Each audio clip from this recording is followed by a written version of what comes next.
Attention visionaries and pioneers, the future of wealth is here, and it's spelled BITCOIN, Bitcoin. Introducing the exclusive Loans for Bitcoin program at the Bitcoin Men Crypto Club, where your good credit unlocks 0% interest loans for up to 2 years, or term loans up to $250,000 spread over 7 to 12 years. Why wait? Use this capital to acquire the world's fastest appreciating asset, Bitcoin. With prices hovering around 94,000 and projections aiming much higher by the year's end, the time to act is now. Leverage isn't just for Wall Street anymore. Arbitrage the low cost of your loan against Bitcoin's explosive growth. It's smart finance for the modern investor. And privacy matters. Our no KYC Bitcoin purchase program ensures you buy and self-custody your assets in your own wallet. Your keys, your Bitcoin, your future. And as the world shifts to digital currencies, be ahead of the curve. Front-run corporations, governments, in this greatest financial revolution of our times. I'm Jay Bose, CEO of Bitcoin Men Crypto Club. Call or text us today at 941-413-6920 and get started on that loan application. Secure your legacy. You will thank yourself tomorrow.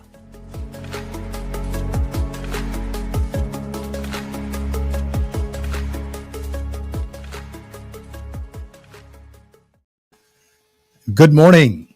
I'm Dr. J, and welcome to the Bitcoin Thursdays.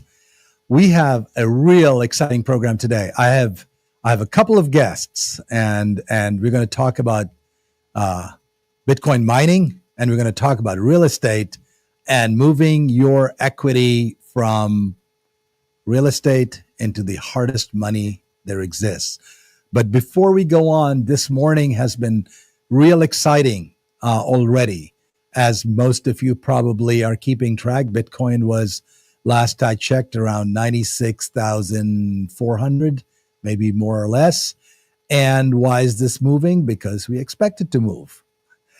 We expect it to move because governments are buying it, because corporations are buying it, because people are buying it, and the world is waking up to the reality that it's going to be the dollar that's pegged to a Bitcoin, not the other way about. Now, NVIDIA, most of you have heard about it. There's some rumors going around. We have to validate it. But it's going around that NVIDIA is, quote unquote, going to buy Bitcoin and add it to their balance sheet. And why are they going to do that? Because they want to, quote unquote, stabilize their balance sheet. What does all this jargon mean? Well, let me break it down for you very easily. NVIDIA is roughly a $3 trillion corporation, the third largest in the world. If they are actually making this statement that they're going to have Bitcoin on their balance sheet, that's a pretty big deal. That's a big enough deal to make the markets move. It's huge. We already have companies like Apple and Tesla and some of the other companies. Oh, there's Maddie. He'll be joining me very soon. Maddie, welcome to the show. I'll introduce you in just a moment. Can you hear me? I can hear you. Can you hear me? Yes, loud and clear. Beautiful. Awesome. So stay on here. Keep him on the screen, Zoltan. And let me just finish up the NVIDIA story first. So when they say they want to stabilize the balance sheet, let's look at NVIDIA. What does it mean? NVIDIA is $3 trillion. They have roughly $116 billion in assets. I was just taking a quick peek at their balance sheet.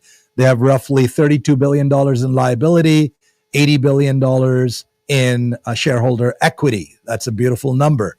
They have roughly $16 to $18 billion in cash, so strong in cash. And what are they trying to stabilize? When an enterprise says we want to stabilize our balance sheet, what they're really saying is, look, I got to hedge against inflation, and NVIDIA has a very big supply chain, so I got to hedge against currency fluctuations. If I was a CEO, those are the kind of things that I would be worrying about for NVIDIA, right? Because they buy parts from all around the world. They have a very, very orchestrated and large supply chain network. They probably have tens of thousands of vendors who they buy from, and every one of these transactions is being done in different types of currency. So they worry about currency fluctuations because the same deal that was profitable, if currency changes, can become unprofitable. So my guess is they're going to take between a 5 and 10% hedge on Bitcoin if they do it to stabilize the balance sheet, just like the state of Florida is saying they want to do 10%. So at $17-18 billion in cash, if I do roughly 5%, that's my rough math at $100,000 Bitcoin says they'll buy about 50 to 60,000 Bitcoin. At 10%, it's more like 100,000 Bitcoin. So damn right, yes, that's big enough to move the market. Hey, Maddie, how do they say? There's stuff going on right now. There's a lot going on in the market. What are your thoughts on this NVIDIA thing before we get into Bitcoin mining and I introduce you properly? There's a lot going on in the markets. I think the fundamentals surrounding Bitcoin, just the stars are just aligning. It's hard to even imagine where we're at today if you look back 2 or 3 years. And I was on Simply Bitcoin show yesterday, and I basically said, he asked a very similar question. And price is one thing, right? And I gave the famous quote, which is markets can remain irrational for much longer than you can remain solvent, which is why we teach people to simply just dollar cost average and just buy Bitcoin. Just don't even think about it, right? Because 5-10 years from today, things are going to be so different, and it's not going to matter whether you bought Bitcoin at 96,000 or 105,000 or 80,000. None of that's going to matter when Bitcoin's $2 million a coin, $5 million a coin, right? Like it's just not going to matter. So those are my thoughts. Exactly right. That's amazing perspective, Maddie. And I love the way, you think long term. But before, folks, let me just introduce you, Maddie, my partner in crime here on the mining side. And we've had some fun times. We've had some rough nights at airports over the last few days. Both of us, converging in an unknown state in the Midwest, which is geopolitically stable. But, folks, you have heard about storm chasers. They get into these cars and they chase these tornadoes, right? Now the new world is hash rate chasers. And they chase the lowest price hash rates they can find anywhere on the freaking planet. We're chasing down machines at the lowest lowest dollar per terahash, and we're chasing power at the lowest kilowatt hour, right? Maddie is one of those hash rate chasers. He's been doing this all his life. There are very few people who understand the Bitcoin mining business as well as Maddie does. And we are just blessed to have him as our partner. We have great big dreams and ambitions. And as you know, we have a private membership organization in Bitcoin Ben Crypto Club. And many of you, our private clients effectively, are trusting me with millions and millions of dollars that you want me to deploy for you in the most efficient manner. And when I say that, my hat's off to you, to the investors who have given that trust to us, given that trust to me, and by extension to Maddie, because our big investors, people who are putting millions of dollars into Bitcoin mining, they're not the flashy kinds. It's just a cold, efficient machine that converts power, thermodynamic power, into this economic entropy that we call mining, right? And deals have to be made because there are so many people in the business, the scams, and all of the people who have no clue what they're doing, that buy machines too high, that over leverage fools, and they lose money. And so, having someone who has the knowledge, the gravitas, the experience of running tens of thousands of miners and being on our team, we are just blessed. Each one of our members is blessed. Maddie, welcome to the show. Just good to see you. I know the last few days we have been to Kansas, we've been to North Carolina, we've been to all kinds of places, sleeping at airports all night, trying to make our connecting flights. Tell me about your trip. Let's get started there. The The investors are happy. You and I are happy. The only people that aren't happy, Jay, are our wives, because we're sleeping together in airports and all over the place, all over the world. That's true. That's true. We got to see our kids sometimes, right? But look, I want to get into, just before even we get into the actual deal making and what one needs to look for, Maddie. I really want your insights so you can share with what it takes to put a deal together, right? People just think, oh, I'll just put money in, and tomorrow there'll be 1,000 cyber hornets wheezing away, and everything just works, right? And the cash flow is just going to come in.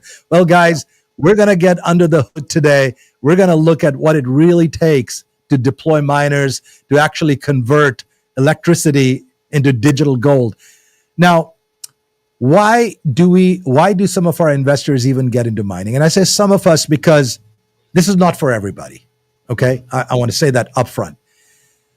If you want to trade, if you want to constantly look at your portfolio, whether it's doing something today, tomorrow, what it's gone up or down, stay, hodl it, trade it. Great strategy. Bitcoin is at $100,000. If you had $1 million and you bought 10 Bitcoin and you held it for 3-4 years and it was $250,000, $300,000, hey, nothing wrong with it. That's a 250% return. Fantastic. Knock yourself out, right?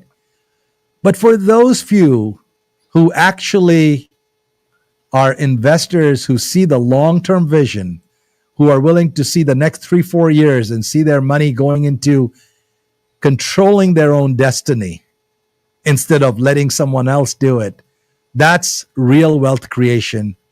And the numbers are astounding. I've run these spreadsheets 5 ways from Sunday. When you put $1 million, and if we structure the right deal, we can get 80,000, 90,000 terahashes. And what that means is this machine is making consistently, if you get the right kind of power, say 2 Bitcoin or 1.5 Bitcoin, and we pay for the power, say 50,000 a month, you're still making a Bitcoin and a half every month. So at 100,000, that's $150,000. But now guess what? When it goes to 300,000, that became a call option, because the same miners, the same 90,000 terahashes producing the same 2 Bitcoin now just generated $600,000 in cash per month. Okay. After everything is said and done, you still generate $3 million, $4 million in cash a year. And you do that over 4 years, the same time Bitcoin went to $300,000, let's say, and you made 150, 200% on hodling, you would make 1,000% on mining. Now, this is, again, not for everybody, and not every number is going to play out this way. But the reason some investors who have the capital, have the wherewithal, there is an art of the deal to be had. So with that being said, Maddie, a deal, there are deals, and then there are deals. Yeah. What we just did last week was a deal they're going to whisper about in the back rooms and club cigar lounges for a while, because that was not a discount. That was a goddamn steal of a deal that you structured. Yeah. Tell us more about what does it take to put a deal together, Maddie, on a mining deal. Okay. So first off, the way I think about mining is kind of like dollar cost averaging, but on steroids. You buy these miners and they have a value, right? The miners themselves have a value that can go up and down. So as the price of Bitcoin goes up, you purchase the miners. It's kind of like buying Bitcoin, because that miner now is worth more if the price of Bitcoin is higher. So the value of the machines fluctuates based on the market. They kind of trade like stocks almost. At the same time, those miners are every minute of every day, every hour, every week are printing Bitcoin. They're providing security to the network. So you're making a cash flow, consistent cash flow from those miners. Now, depending on where you set them up, what your electricity rate is, what the situation is, how much of that Bitcoin you get to keep, because you have to pay your expenses. There's a cost of goods, right? There's a cost of production to this asset, right? Which is part of what makes it so powerful as an asset, why people find it valuable, because there is a real world cost. And that is what mining is. It's called proof of work. That being said, these miners over time will go up and down in value based on the price of Bitcoin, but they're continually going to be producing some level of Bitcoin for you, right? They're going to continually, it's just like dollar cost averaging where you're getting a steady drip. So mining is really an extension of having long-term thinking about this asset class, about Bitcoin itself. And Bitcoin is it is a low time preference, asset, right? Where you're thinking extremely long-term, if that makes sense. So yeah, no, you're absolutely right. I mean, this is, printing. You're basically investors. You give us the capital, and we give to you a printing press that prints money, right? I mean, that's what it really comes down to. And these machines, they don't sleep. They don't take a coffee break. They don't roll over and say, I'm going for a smoke break. They work day and night making money for you. And we are going to places in the Midwest, folks, where power is cheap, where, nobody even asks who that substation belongs to right next to the grain silo, right? Where it's quiet and all you hear is the buzzing of 10,000 hornets, electronic hornets buzzing away, working day in, day out. I mean, our uptime rates on these machines is well over 95, 96%. And that is unheard of, folks. And it is those kind of details that make the difference between being a call option, a hugely profitable enterprise, and just struggling, trying to make money.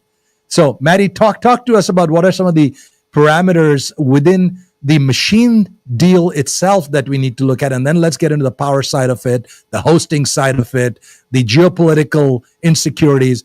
And not every mining operation is the same. The one that we're going to go in Mexico is totally different characteristics from the one we're going to be in Dubai this weekend. Is totally different with the hydros, totally different from the one in Texas, totally different from the one in North Carolina, right? So tell us about the miners and these locations, why they're different. So every deal has different economics. Every site can have different power rates. At lower power rates, you might be in a riskier geopolitical jurisdiction, right? For example, like another country like a Panama or a Mexico, and you might get really low power rates there. Well, you might not want to take the risk and put the highest end machines there because there's different levels of machines. There's machines that are a year or two old, 3 years old. And the older machines, they use more electricity and they don't quite have the same level of hash rate. That being said, maybe you can buy 10 of those machines for the price of one new one, right? So you have to look at the economics of every single deal and you have to weigh these different factors, right? So we're going to visit a site in Mexico where we're going to be placing not the newest state-of-the-art machines, but a lot more older machines at a much lower power rate. So there's all sorts of different economics to the deals, and it has to make sense. You have to align them, right? Like I wouldn't personally place the newest, highest end machines in another country aside from the United States right now. Maybe Dubai, maybe Canada. But even in Dubai, I mean, the hydros we're looking at, they're previous gen hydros. They're not state-of-the-art hydros, but they're also not the machines we're placing in Mexico, which are, a little bit older, right? So the machines that we just placed in Missouri, those are newest generation machines. The ones we're placing in Texas, Jay, those are state-of-the-art newest generation machines, right? And our power rate, our hosting rate is a little bit higher in the United States. You have stronger private property rights. You have a lot, utilities, all the stuff you have to deal with. But in other countries, you can get much lower rates, and which make the economics of running older machines there much more profitable. And it just makes sense because you can place way more machines, and the deployment of capital goes a lot farther if you're deploying older generation machines there because your cost of power is so low. So Maddie, that's really critical to understanding for our investors. What Maddie and I do in tandem is we're balancing multiple different factors and figuring out what is right for you. Because I might have an investor who comes and says, Jay, I want to deploy $1 million. I want to deploy $5 million. And my goal is X. My goal is I want to generate at least $50,000 in free cash flow that I can spend on my yacht. It might be, hey, I'm going all in because I want to get the maximum return. I don't need any cash coming out of this. I just want to push the pedal and give me the highest 4-year return that you can get me at a certain risk level. Hey, I don't want to deploy overseas. I want only US-based deployments. No problem.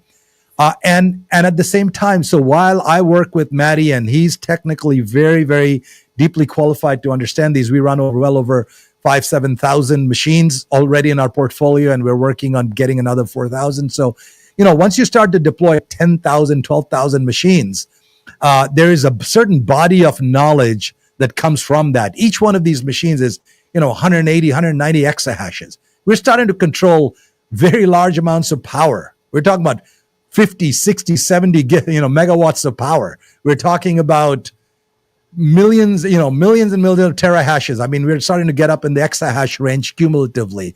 So this takes structure. And so when I work with my investors, my clients, what I start to do is understand what their needs are, and then I translate that into a portfolio model.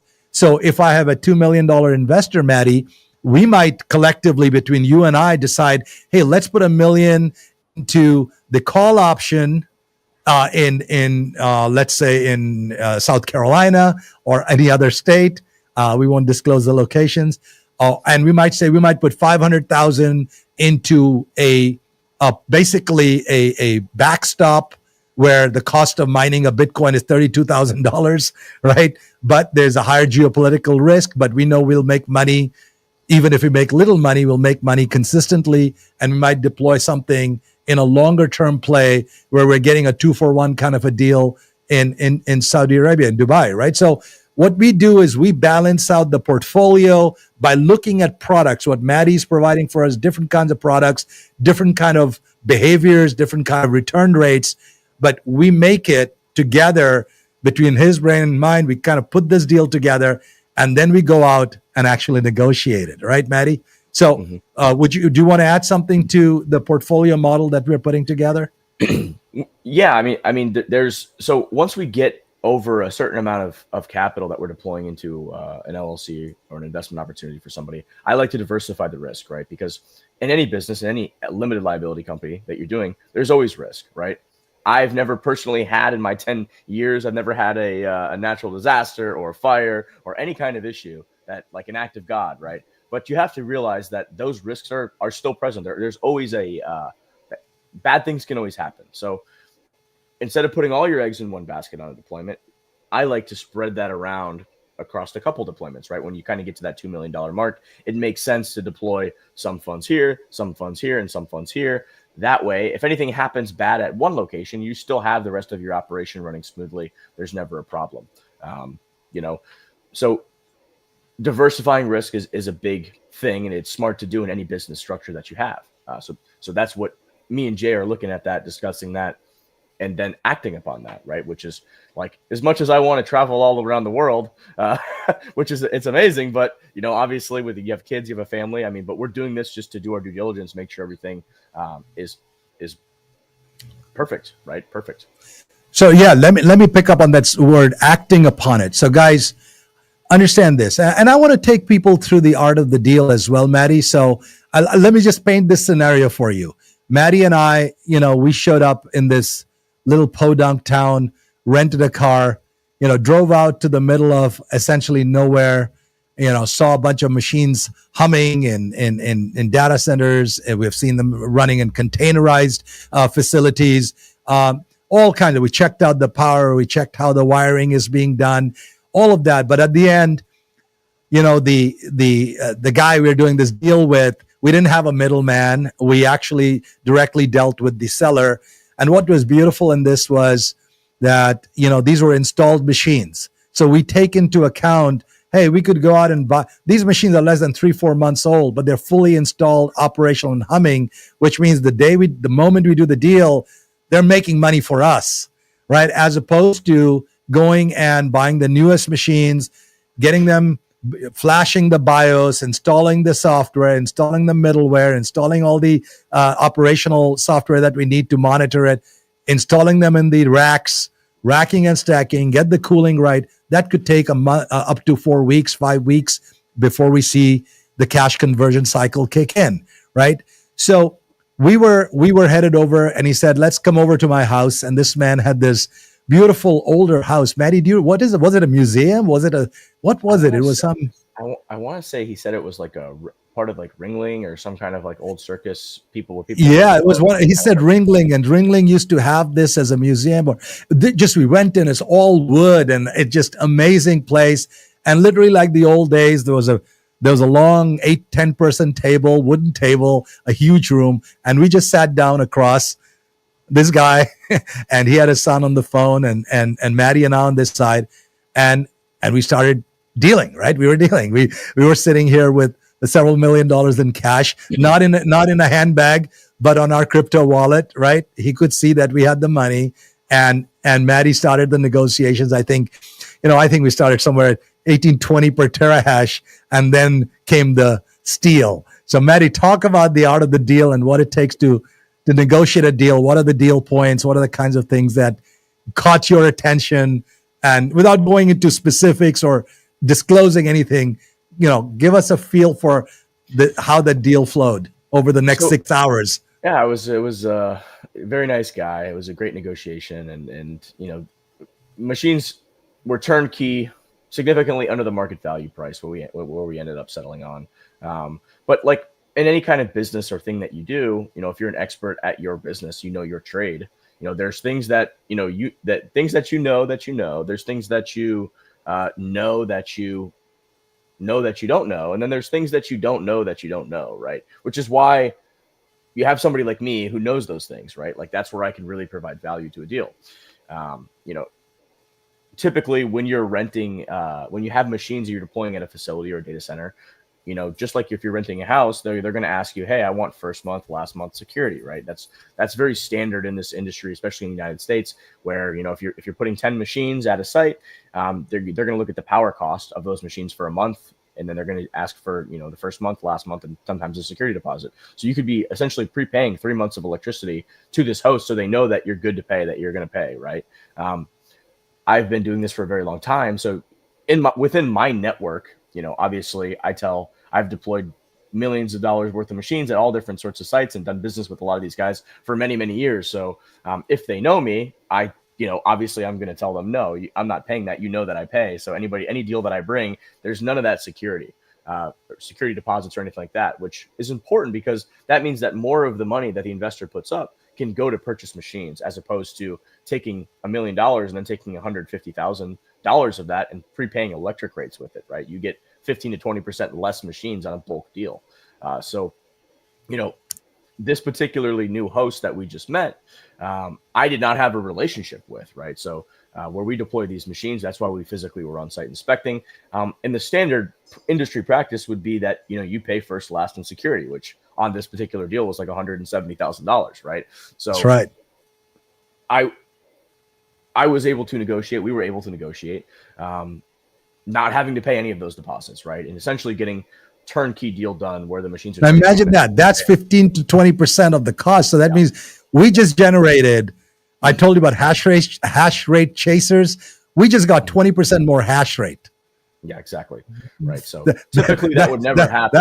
That's a steal. That's a highway robbery. I love it. It's at the end of the day, there was a couple things like in any deal that you negotiate, right? You talk to somebody and you see what's important to them, what matters to them. And, this particular host, he was expanding at his sites. He wanted to buy another natural gas site. He wanted to build more. So he needed capital now, right? So he kind of let that slip in a conversation, and there's nothing wrong with that. I mean, he just kind of said, hey, I want to operate this. I want to expand what I can offer. I want to have a natural gas site, and I need, X amount of dollars to do that, right? Which is why he was selling these machines to begin with, right? Because they were his machines, right? And he's, operating multiple sites. He's got lots of stuff going on. He's an entrepreneur, a very successful businessman. He's got many. Really like him, by the way. We're going to do more business with him. Yeah, really. We're going to deploy more with him as we bring in capital. Yeah. Part of a negotiation is when he says, hey, I need this money to do something else with right now. I was like, okay, well, we can get you this money right now so you can do what you need to do. Can you help us? Can you provide value to our investor? And we're going to bring you more investors, right? So at the end of the day, when a good deal comes together, everybody wins. And this was just an example of that. Just the guy's a class act. His son helps him with a lot of the technical side of the operation. This guy's he's a grinder. He's on the ground pouring the concrete pads. He's an electrician by trade, so he's the hands-on guy of the operation, right? What we are saying is that, guys, when we do these deals and we execute on them, we're always keeping in mind the return for our investors. We're always keeping in mind that this is not about the flash. This is not about, hey, yippee, Bitcoin went up. We're dollar cost averaging every 10 minutes with every block that is solved.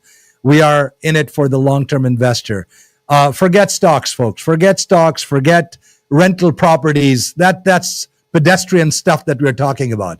What you're talking about here is elegant violence. You're talking about slaughter. You're talking about converting electric current into pure hard cash in a consistent, stable, uncompromising manner, 24 hours a day, 7 days a week. This thing doesn't stop. It doesn't take a break. It doesn't go for a piss. It makes money for you. It has only one purpose: make money for you. Okay? With that said, Maddie, give us a little bit insight into what our next week brings as we travel to Dubai and Abu Dhabi this weekend, away from our families again. But and then we'll close it up with some parting words. I have another guest after this, but over to you, Maddie. Give us a little sense. Yeah, it looks like we're gonna be sitting together for about a 20-hour flight to Dubai on Saturday night at midnight. So it's gonna be a nice red eye out. In the toilet class seat in the back, right? With the seats don't recline. Exactly. The cheap ass stuff. Oh man. So yeah, we're gonna hit the ground running. We're gonna fly over. We're gonna go visit the site. We're there for 1 day. And then we're flying back for 20 hours, right? We're just really going over there to check out, to get eyes on a new hydro deployment, check it out. And it should be turnkey, right? It should be turnkey. And we just, make the purchase, and then we're on our way. We're heading back to the United States, and then. Awesome. Week, Jay, aren't you going to, hope that I lose you. No, there you are. You're back, Maddie. I'm back. Sorry. What was the last thing you heard? Then following week, and then you cut out. So let's go from there. So you're going to, are you going to El Salvador or Colombia? Yeah, I'll be in El Salvador. I'm going to go directly from Dubai there because we got a few other deals that we're working on, different type of things. But then we're going to go to Mexico after that to get that deployment started as well. Yep. So great, Maddie. It is, as always, a pleasure to have you on this show today. Thank you for being here. Thank you for being a great partner to us and to our whole Bitcoin Ben family. We'll certainly see you in Las Vegas for hopefully for the Bitcoin conference, and you'll be at our booth hopefully. Okay, and we're also sponsoring the big VIP party along with Fold and Orange Pill app, and so it's gonna be a fun party. All right, Maddie, God bless you. Thank you so much for being on the call. Zoltan, we're going to take a quick break and come right back after that. You're welcome. Thank you for coming. Tired of jumping through hoops to buy Bitcoin? Frustrated with endless paperwork and invasive identity checks? Introducing Bitcoin Ben Crypto Club's loan program. No KYC required. Say goodbye to the hassle and hello to freedom. Borrow up to $250,000 at as little as 7% interest. Join our community and take control of your financial future.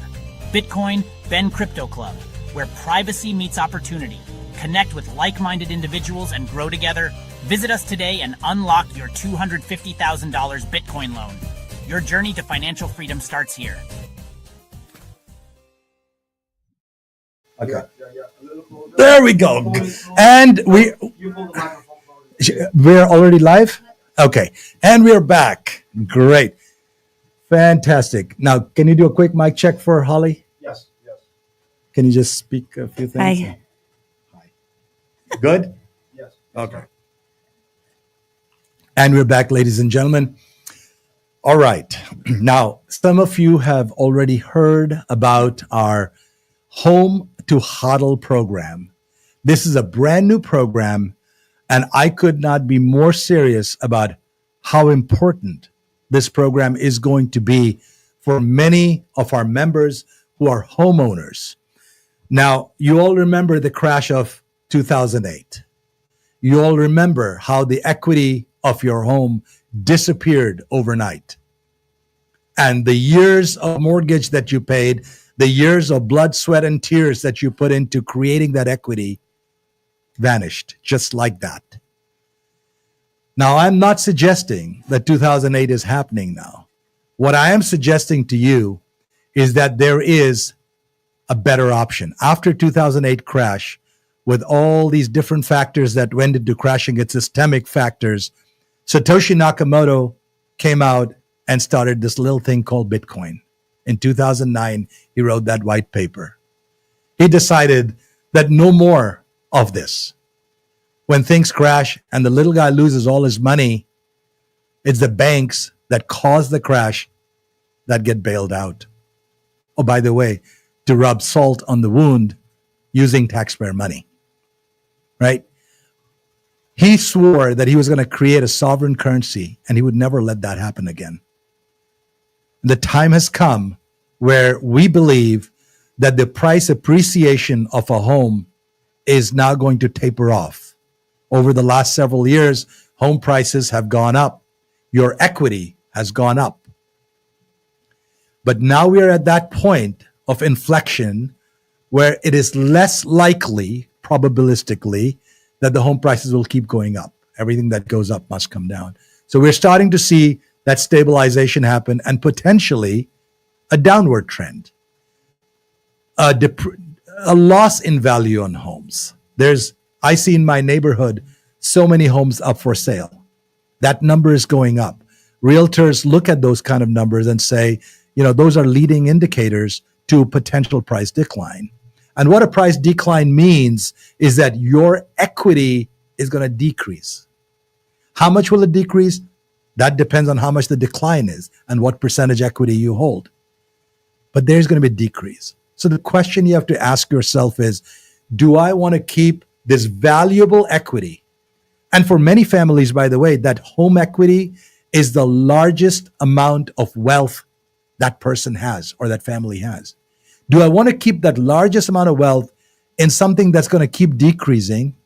Or am I going to create, and I'm going to work on the greatest and the most important capital reallocation that I've ever done in my life, and take that equity and move that over to the Noah's Ark of Bitcoin.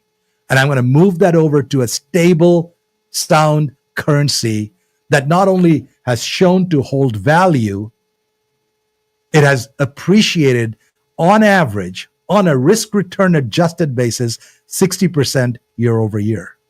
And what that means is you're arbitraging your home equity and Bitcoin. Even if you were to pay 7-8% on a loan to get that equity out, and you were gaining 60% year over year for the next 4 years, that's a trade a fool would do all day long, let alone smart people. To talk more about that program, I have my wonderful colleague and now business partner, Holly. Welcome to the show. Thank you. All right. So Holly has been an amazing realtor. We've been working with her towards putting this program together. She's been working long hours on weekends and putting this, she's the brains behind the operation. Holly, first off, welcome to the show. Tell us a little bit about your background, the last 25 years. What have you been doing, and why this is really important right now for our members to hear? No, thanks, Jay. I just wanted to say that I began in the mortgage industry in 1997. Now, it sounds like a long time ago. It is. And I've been doing mortgages for about 25 years. And I'm an independent mortgage broker. And through those years, we've seen a lot of trends, ups, downs, the fallout, the foreclosures, all across the board. But right now, it's true. We are at an all-time high with home equity, and people are at an all-time high with credit card debt and other debt. So it's a unique scenario in the market right now where people have a lot of opportunity to do a refinance, pull that out, put it in an investment or buy another property. It's time to create some wealth. It's time to create some wealth. So tell us a little bit about what your experience was over the last, from 2008 onwards, these cycles that you have seen, and what would be your macro, before we get into the details of the program, what's your macro thesis as to what we should potentially expect in the market going the next 3 to 4 years?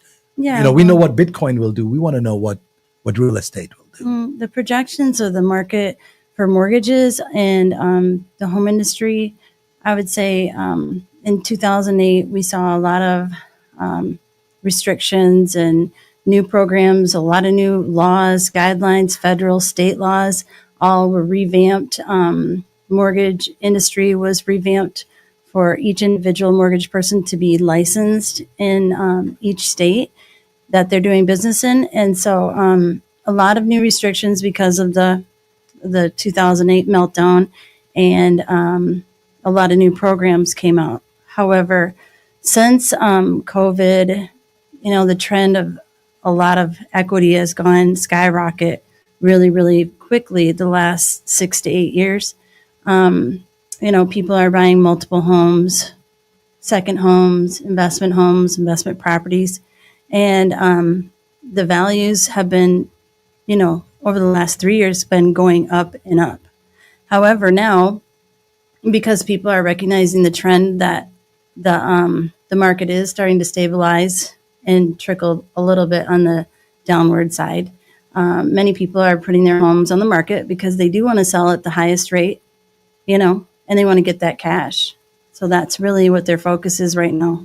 And that's why you see so many homes for sale. Correct. And that sort of triggers itself. The more houses there are for sale, the lower the price goes. Right. And so you're in a catch-22. You got to move your asset to something more stable. But it's a two-part question.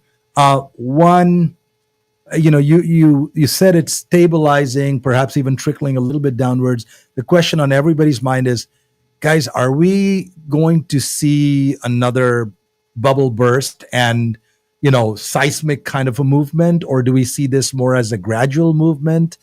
And are there any regulations that were put in place after 2008 that would kind of act as the breakers in a complete downward trend in the housing market? So what are your thoughts? I mean, everybody wants to know, is there going to be another crash, to put it bluntly? Yeah. And what are your thoughts on that? Yeah, I don't believe there's going to be another crash. I think a lot of lenders, banks, wholesalers, everybody's done a lot of focus on the data.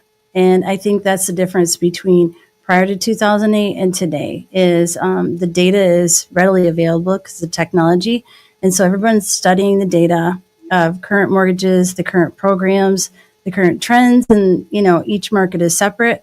So I think a lot of things have changed with the research and how quickly they can retrieve the data and the data points. So that is how they tend to change the loan programs and the guidelines. And that's why you see someday you might submit a loan, and then by the time it goes to close and fund 30 days later, the program can change and not even be there anymore because they're changing so quickly. Oh, wow. It changes very fast every month. So that's how, much they're into the data now, because they don't want to have another huge crash like that. The money is in data. And guys, and remember, just to digress for a quick second, when Ben was talking about this, he said, there's going to come a time when every one of these real estate assets is going to be a token that sits in your wallet as a token. So the whole value of your house will sit right here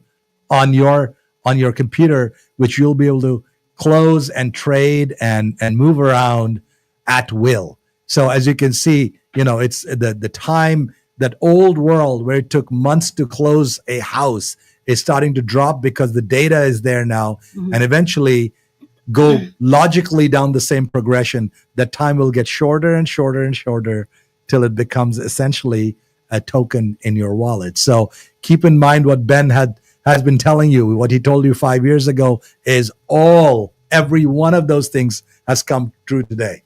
So my partner and my friend, he has been an oracle of sorts for the Bitcoin world.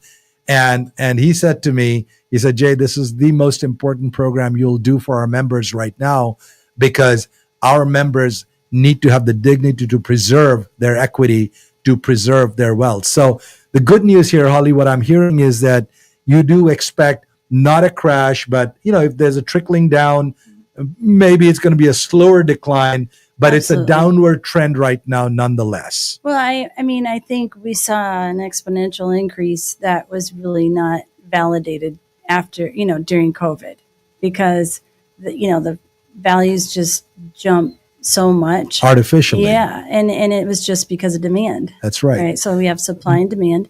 And then, of course, to the second part of your question, I would love to have a crystal ball for my future prediction.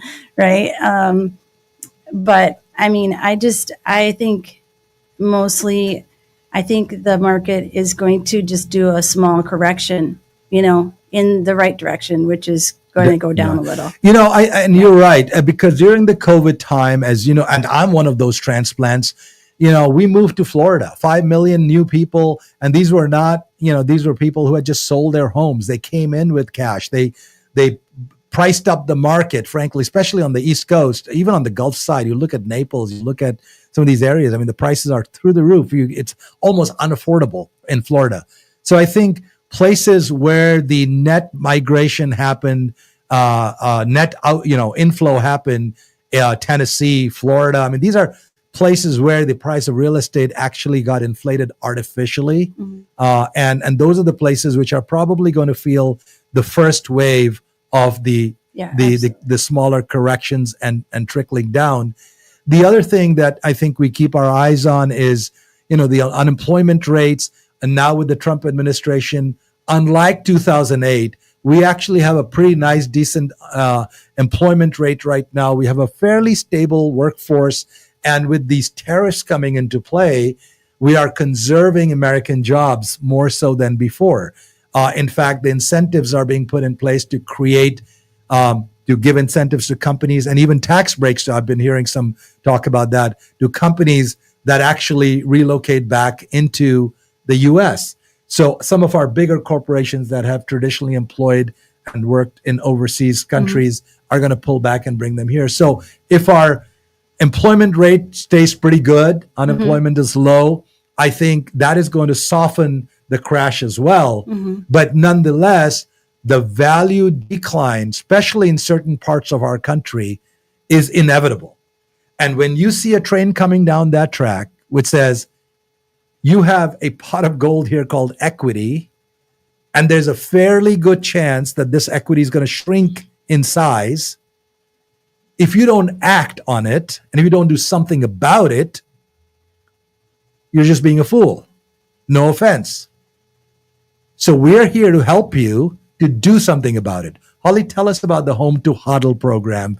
Okay, our Bitcoin guys know what Huddle is. One more thing I'm going to say about the market trends, but I really think one thing a lot of people aren't talking about, and with the price and the values and everything like that, the price adjustments that you're going to see happening with more homes hitting the market is the biggest buyer in our market right now is the millennials.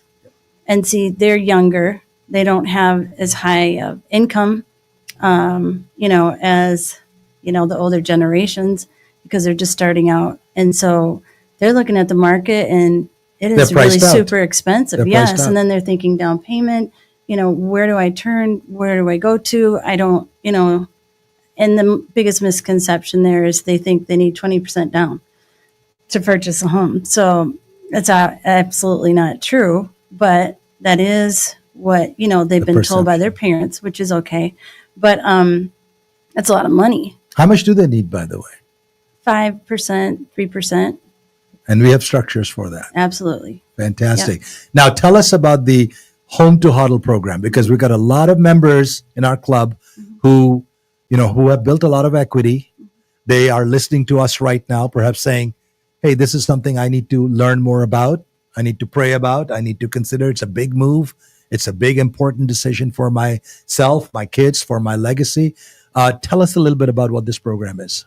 Okay, so the Home to Huddle program is just basically focused on whatever your asset you have in real estate. It could be your investment property, your primary residence. If you have some equity in there, you can utilize many of the loan programs that we have to offer. So, I mean, whether you're self-employed, retired, you could be have multiple different streams of income. I mean, we're pretty aggressive with our programs, even non-traditional income like cannabis and things like that. We use as which they never have done in the past. So we have a pretty wide variety of programs where you can access your equity and take the cash out of your property.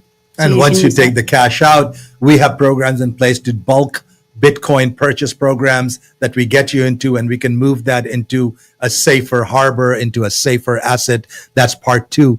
But let's dig in a little bit about how the program works. So when somebody's interested, of course, we have a number 941-413-6920. You need to call or text that number and let us know that you're interested in the Home to Huddle program. And we're going to be able to send you an application, and you'll have access to Holly to talk. So tell us a little bit about what are the criteria that they should, look at.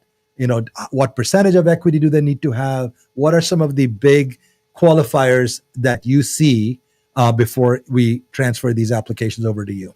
Yeah. So basically, when you're interested, I mean, just kind of keep these three things in mind. Maybe have like 40% of equity in your property, whichever property you're going to access, and then decent credit, which is like 620 or above. I mean, of course, we have options for pretty much everybody, but that's ideal. And then, of course, the ability to pay the loan payment back.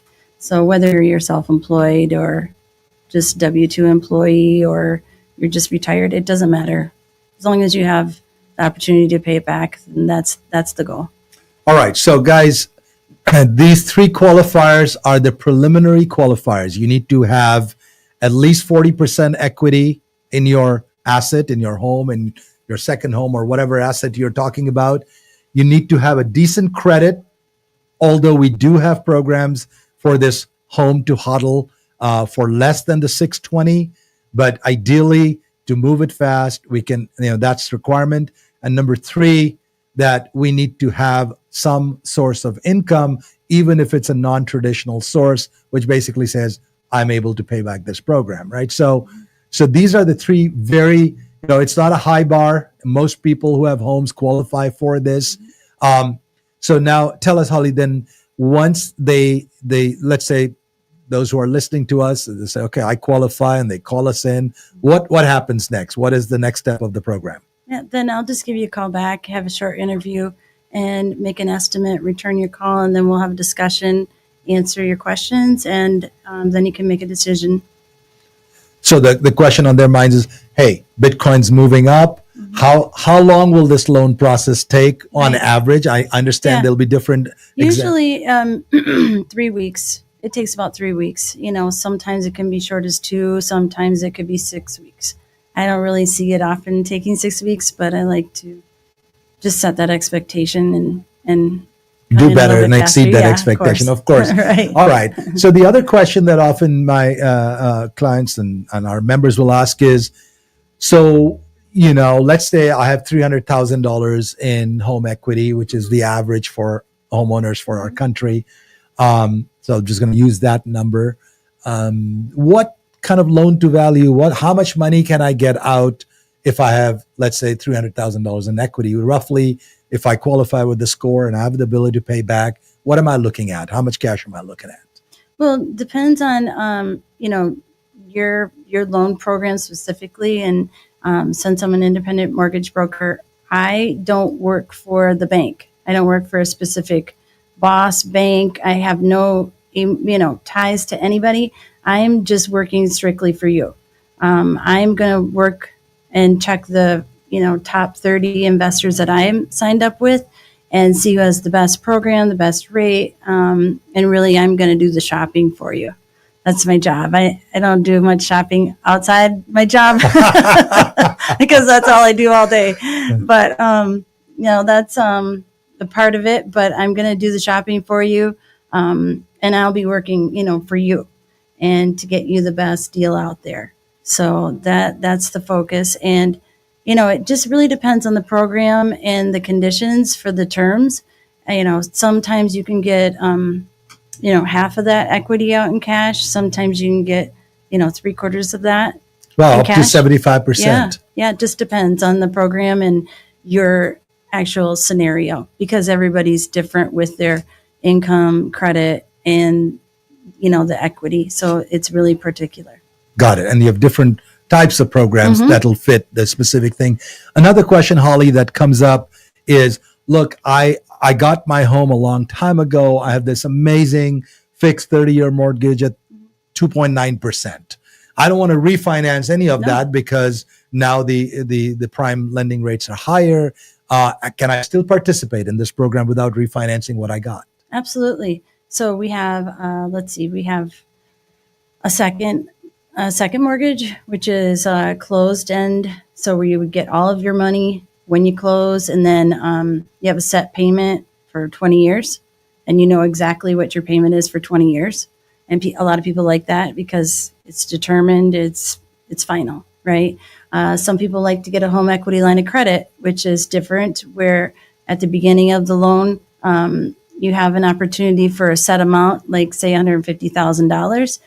You can draw on that if you want to take out $100,000 or $50,000 and do something with that, and then you buy Bitcoin, right? Of course, you have a percentage of that, and the rate is a little bit higher because it is going to adjust with the market, and so your payment for that will obviously be different. Yes, depending on your balance that you withdraw. So some people prefer that because their payment can be smaller or larger depending on if they pay down towards the principal balance.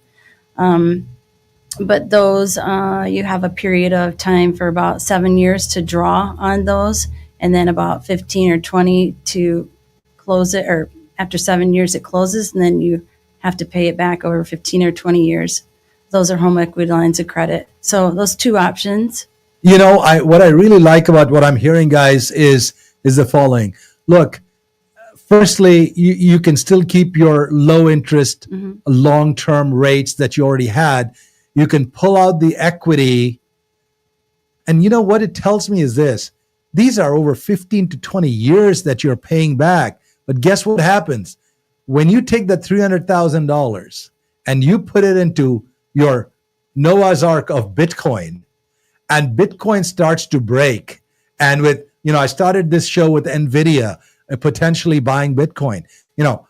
Bitcoin, let's say, moves up to 200, 250 conservatively over the next 4 years, not the next 20 years. I'm talking about 4 to 5 years. There are some estimates that are Bitcoin well over $1 million. Okay. So when you take that $300,000 at 100,000 Bitcoin and you move it to $1 million Bitcoin in 4 years, what are you looking at? You're looking at a 10x gain. That means your 300,000 became 3 million. And what that means is you can turn around at the end of 4 years and pay off that whole damn mortgage. It's gone. It's free and clear. So that's the second advantage if we really get that break to the upside. We don't plan on that. All we're doing right now is wealth preservation. We're simply saying, listen, folks, you have a lot of money tied up in your equity. Don't let it trickle down and trickle down and trickle down, and you keep shrinking that wealth that you have by taking that loan out and putting it in Bitcoin. Just the fact that Bitcoin is the fastest growing asset of any asset, better than stocks, Michael Saylor's company, MSTR, was the number one performing Wall Street asset, period. Not Cisco, not IBM, not Apple, not Tesla. It was MSTR, which showed a 500% growth. Okay, no one comes close to it. And what is his asset? Pure Bitcoin. That's all it is. He hodls Bitcoin using other people's money. That's it, right? So take a page from the wolves of Wall Street and do this most important capital reallocation that you're going to do for wealth preservation. But the upside is that if this thing goes to the moon, you just paid off your entire home in 4 years. Things you couldn't imagine are possible now. There is this window, this moment in time where the monetary system is changing as we know it. This is your opportunity to front run governments and corporations. This is your opportunity to take action, as Holly called it. We got to take action. Absolutely. If you just sit back and don't make that call, great. Stay in your fool's paradise. Sorry, I'm strong about it because I feel this is really important. Ben gave me this job as CEO of Bitcoin Ben Crypto Club and said, make my members wealthy. Let them preserve their wealth. I wouldn't be doing my job if I didn't tell you in unambiguous terms that this is probably one of the most important programs out there of all the programs that we have. So I really want you to think about what I'm saying right now. And we are a private membership organization. These products that we are building for you, they do not exist in Wells Fargo. They do not exist in Bank of America.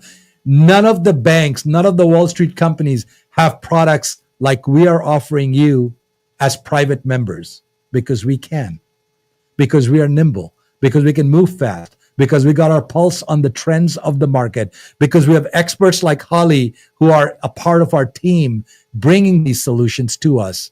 And you, my friends, are the beneficiaries of that. So with that being said, Holly, tell us, just to summarize everything, what are the next steps that people should do? What should they expect? And so that they can act right now as we speak. What is that? Can't. On the phone. Okay, we're almost. Okay. So, yeah, we can just, like I said, give us a call, give us a text. And what we can do is get you an information, get you an estimate, and make it happen within the next 3 to 4 weeks for you. Just have to make the first call and we'll take it from there. Fantastic. With that being said, thank you, Holly, for being on this show. We will have you back again once the program gets launched, and it's already started. They're able to call right now. Yep. We're ready to take your orders. We're ready to help you reallocate that wealth. Thank you for listening in. God bless you, and God bless America. Thank you, Zoltan. To add. Ever wondered how safe your online activities really are? How secure is your digital footprint? In the vast realm of the internet, privacy and security are paramount. Without adequate protection, your personal data might be at risk. There are solutions to these issues, and today we're going to talk about 2 of them. Introducing Liberty laptops from CALIX Solutions. These cutting-edge devices are meticulously designed to bolster online privacy, providing you the liberty to surf the internet incognito. The World Wide Web can be a wild frontier, but with Liberty laptops, your online privacy is always protected. We also present you crypto laptops, designed with cryptocurrency users in mind. Equipped to support a myriad of wallets and exchanges, these laptops are tailored for seamless cryptocurrency transactions. They offer enhanced security protocols to keep your digital assets safe. Crypto laptops ensures a secure and smooth cryptocurrency experience. It's time to take control of your online privacy and security. Venture over to CALIX Solutions and explore our Liberty laptops and crypto laptops. Don't forget, our affiliate program lets you earn $50 per sale. Visit calixsolutions.io now or call 702-845-8276 for more information, because your online safety is our priority.